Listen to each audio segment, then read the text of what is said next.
It is time once again to test our merit in the Culinary Crucible. Except this time we have 4 days.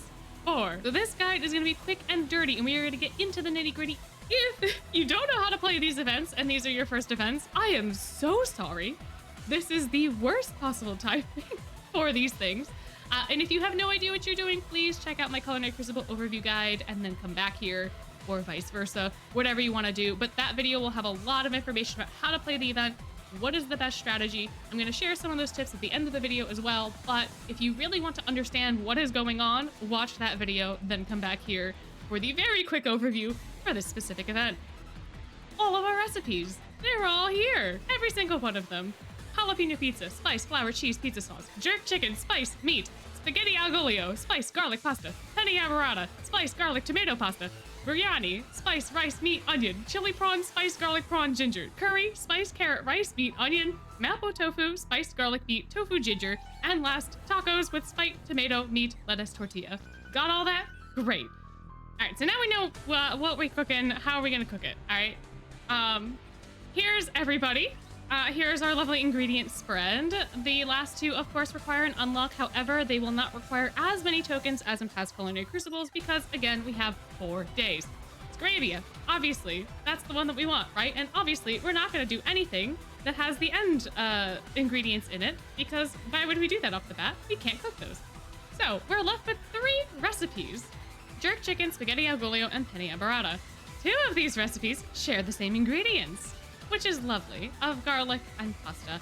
And garlic has a very high drop rate in its grouping. In fact, it has the highest drop rate in the Botanical Garden temperate zone, so that will drop most often. In the windmill, rice and pasta are equal, so you're gonna get a 50-50 there, with flour appearing sometimes. However, jerk chicken requires only 2 excursions, and meat has the highest drop rate in its grouping. Therefore, your day 1 priority is going to be jerk chicken. In fact, your only priority for this event is going to be jerk chicken if you are only prioritizing tokens. This is the recipe. This is the one. It is going to give you the most bang for your buck, and because meat is the highest drop rate at the school store, you are going to be able to cook this 9 times out of 10. Now then, if you are looking for 3 stars on every dish, I don't really know how to help you.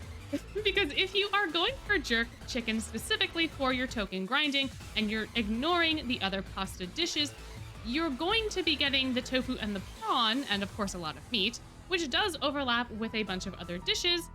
However, all of those dishes require things from the windmill and botanical garden. So unless you are cycling in some of those pasta dishes, it's going to be very, very difficult to cook everything to 3 stars. However, all of these recipes do require things from the botanical garden and the windmill. So by going for those pasta dishes, you are going to be getting those other ingredients. And garlic, again, has the highest drop rate in its group because it is involved in 4 out of the 5 overlapping recipes.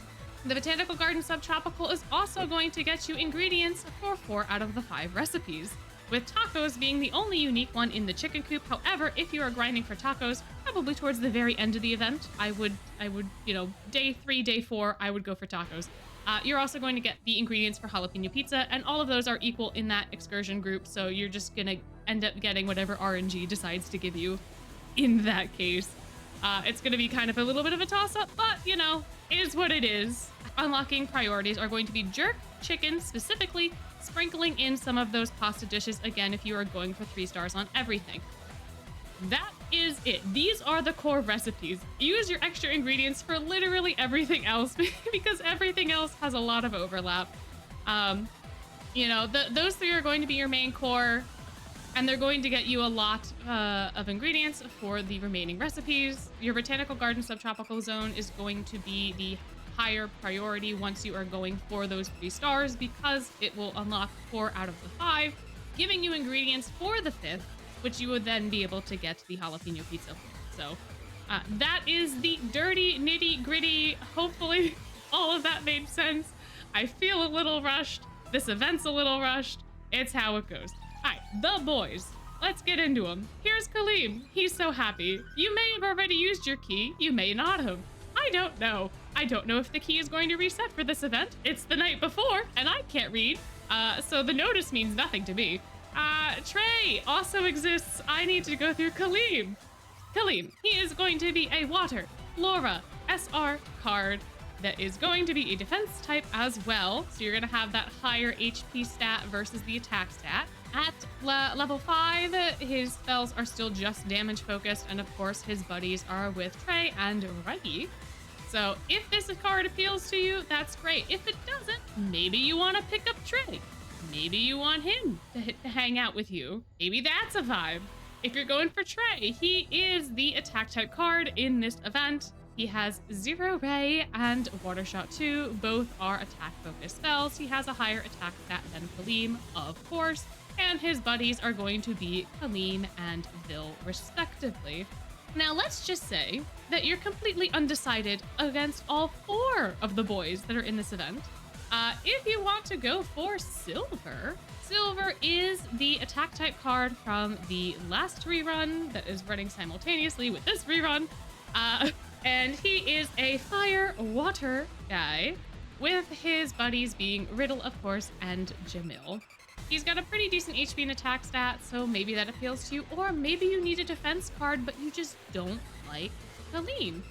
In that case, you're gonna end up going for Riddle Rose Hearts. Riddle is the defense type card with a pretty chunky HP stat, little less power, but his spells are also going to be damage focused. But uniquely, his buddies are solely Deosomnia, with Malleus having a minor HP boost and Silver having the power boost.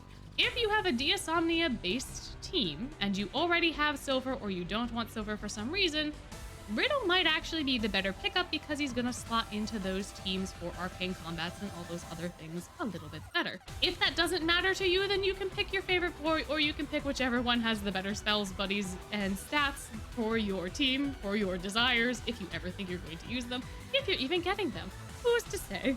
Oh yeah, right, final reminders. That'd be a good thing. When you're going for your ingredients, time is of the essence, especially given the very limited time frame. So you are going to go for those 20-minute or hour sessions if you can. If you can check your phone every 20 minutes, this is going to give you the most ingredients possible. If you can check your phone every hour, that will give you even more. If you want to know why this is, check out my Culinary Crucible overview video that goes into the actual event in way more detail. And you can make use of the ingredient shop to get more tokens when you're in a pinch.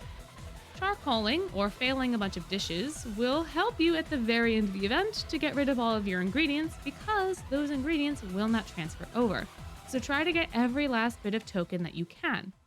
There are probably other tips and reminders that I forgot, but they should be included in that overview guide. But I hope that you all have a fantastic Crucible. I hope that you're able to get every single thing that you want, or at the very least, you're able to complete the event and get those 500 tokens, so that you can hopefully maybe unlock the afterward chapters as well.